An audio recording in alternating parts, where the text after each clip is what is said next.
America is under attack.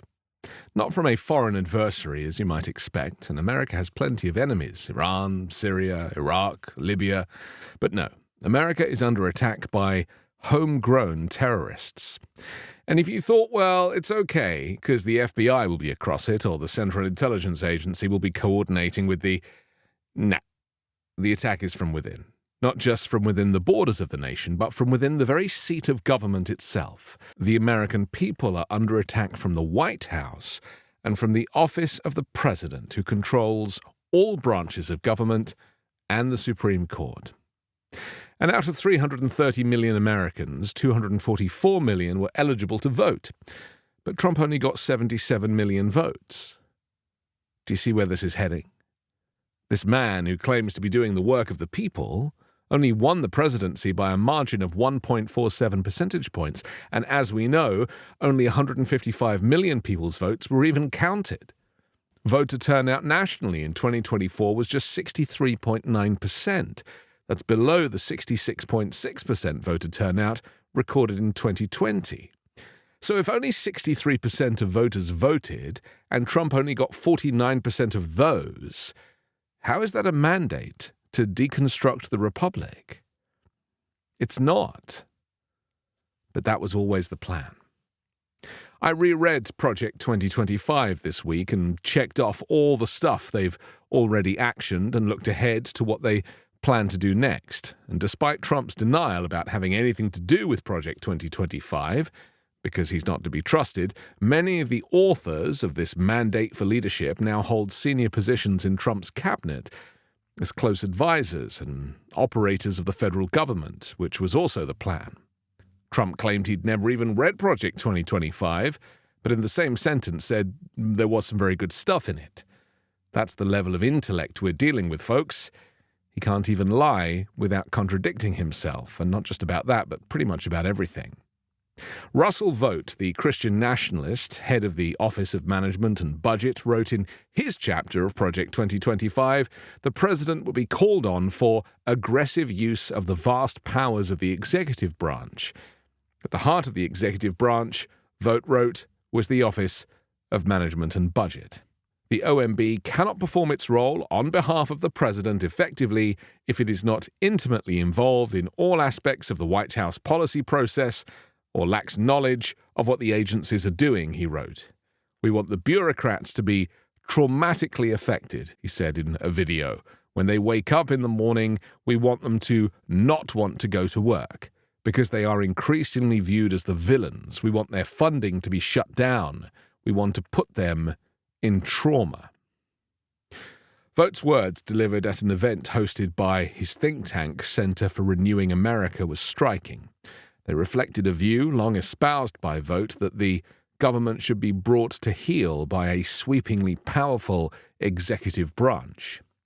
Now, the head of the Office of Management and Budget, the powerful agency in the executive branch that oversees federal agencies and administers the budget, Vogt is positioned to help Donald Trump do just that. It's as if they planned it.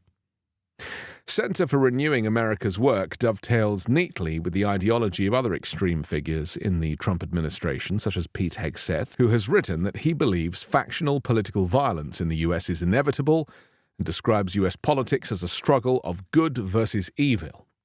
Similarly, Vogt's group claims that the left in the U.S. pose an existential threat to the country. And those two boys think they're the goodies. Vogt wrote, the threat of radical philosophies rooted in Marxism, such as critical race theory, is vast, real, and increasingly existential. That was a line of text in a section of the website titled Woke and Weaponized.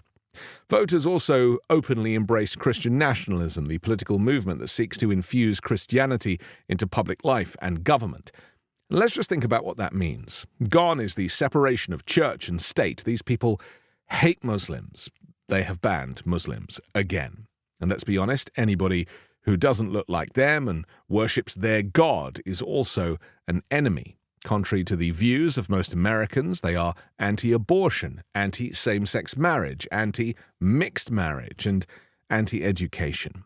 Instead of a full-rounded education, Learning the facts about America's checkered history and place in the world, they want to indoctrinate a Jesus-first agenda, where slavery never happened, the civil rights movement wasn't necessary, and where white Christian straight men are the breadwinners because women are best served at home, looking after the men, and relentlessly childbearing because contraception is banned along with pornography.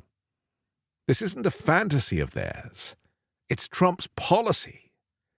Have you read The Handmaid's Tale? A second federal judge on Friday ordered a temporary pause in Trump administration's efforts to freeze federal funding in the latest twist over the spending of trillions of dollars in grants and loans. Judge John McConnell sided with nearly 24 states that requested an emergency order preventing most federal agencies from halting funding. Another judge in Washington halted the plan earlier last week, minutes before it was set to go into effect, but her short-term order was only in place until yesterday unless she decided to extend it. Well, McConnell ordered the federal government not to pause, freeze, impede, block, cancel, or terminate funding promised to the states while the temporary restraining order was in place. But the White House press secretary said that a funding freeze is still planned in line with President Donald Trump's blitz of executive orders.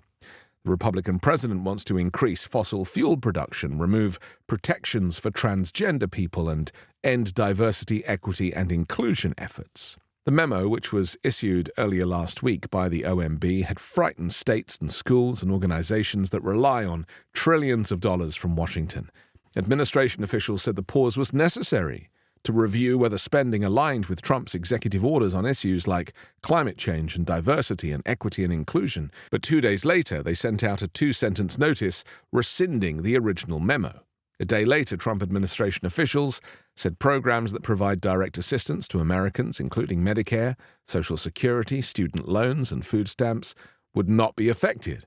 But that did little to ease the chaos. Administration officials insisted that despite the confusion, their actions still had the intended effect by underscoring to federal agencies their obligations to abide by Trump's executive orders. And that, in turn, prompted states to request the temporary restraining order. As I've said before, the political mechanisms for halting Trump's authoritarianism are few and far between.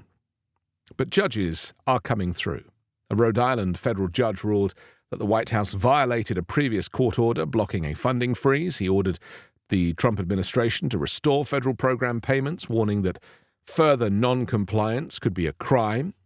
Public servants across federal agencies now find themselves caught between Donald Trump's executive orders and federal judges who have blocked them, at least temporarily, until the courts can more fully determine whether the president has exceeded his legal authority.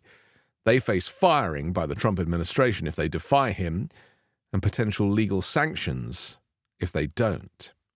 These officials are at the ground level of a constitutional crisis in which Trump is claiming expansive powers that test traditional limits on the president's authority and could circumnavigate the roles of Congress and the courts.